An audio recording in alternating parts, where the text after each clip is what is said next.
Hello students, शिखर academy के online platform पर मैं विद्यासागर आप सभी का स्वागत करता हूँ। यूपीपी का एग्ज़ाम लगा हुआ है, करीब 1 महीने बचे हुए हैं। यूपीपी की तैयारी के संदर्भ में क्विक रिवीजन है तो काव्य सौंदर्य के जो तत्व हैं, रस छंद अलंकार, उन्हीं में से अलंकार का क्विक रिवीजन किया जा रहा है। आप यदि इसको समझते हैं तो आपके एग्ज़ाम में इसकी अहम भूमिका रहेगी। देख लीजिए एक बार इसे। भ्रांतिमान अलंकार। भ्रांतिमान अलंकार वहाँ पे होता है जहाँ सादृश्यता के कारण उपमेय में उपमान का भ्रम हो जाए। उपमेय में उपमान का जहाँ भ्रम हो जाता है वहाँ भ्रांतिमान अलंकार होता है। एक वस्तु में दूसरी वस्तु का भ्रम हो जाता है।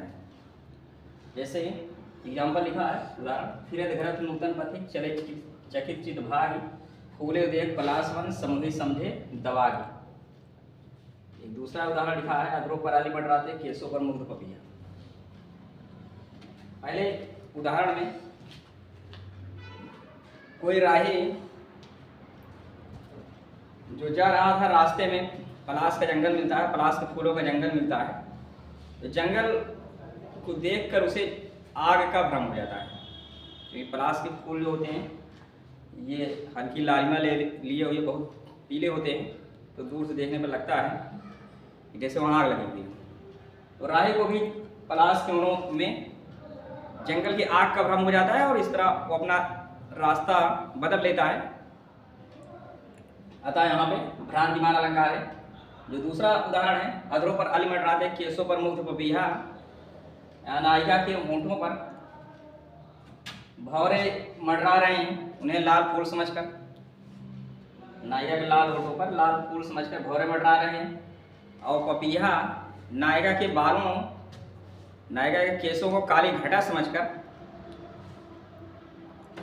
अपनी प्यास बुझाने के लिए वहां पर बालों के इर्द गिर्द, केसों के इर्द गिर्द मंडरा रहे हैं। अगला अलंकार है संदेह अलंकार। संदेह अलंकार में उपमेय में उपमान का संदेह बना रहता है, समाप्त नहीं होता। जैसे अगर कोई व्यक्ति अंधेरे में जा रहा है और सांप, रस्सी को सांप समझता है, रस्सी को देखकर उसे सांप समझता है। यदि वह रस्सी को सांप समझ लेता है तो वहाँ भ्रांतिमान अलंकार होगा। मगर यदि उसका भ्रम बना रहे कि रस्सी है कि सांप है, सांप है कि रस्सी है, तो वहाँ पर संदेह अलंकार होगा। जैसे यहाँ पर एग्जाम्पल की एक लाइन लिखी है, सारी बीच नारी है कि नारी बीच सारी है, तो महाभारत के प्रसंग से ये लाइन्स ली गई है। तो इसमें दुशासन को ये भ्रम रहता है कि सारी के बीच में नारी है कि नारी के बीच में सारी है, कि सारी की ही नारी है कि नारी की ही सारी है।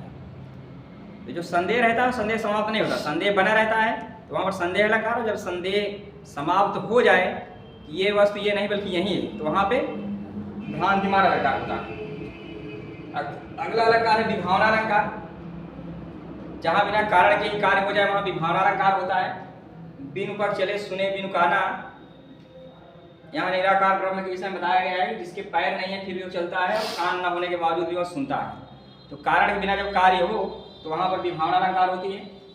अगला अलंकार है दृष्टांत अलंकार। जहाँ एक कथन को स्पष्ट करने के लिए दूसरा कथन आए, वहां पर दृष्टांत अलंकार होता है। सठ सुधरे सत संगत पाए पारस परस कुधात सुभाए। जैसे दुष्ट संत की संगत पाकर सुधर जाता है, उसी तरह पारस के संपर्क में आने पर कुधात, कुधात अर्थात पत्थर, पत्थर भी सोना बन जाता है।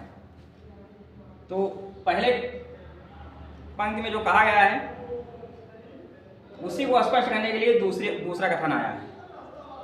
तो यहाँ पे दृष्टांत अलंकार है। इसी तरह यहाँ है मन मलिन तन सुंदर कैसे, विसरत भरा कनक जट जैसे।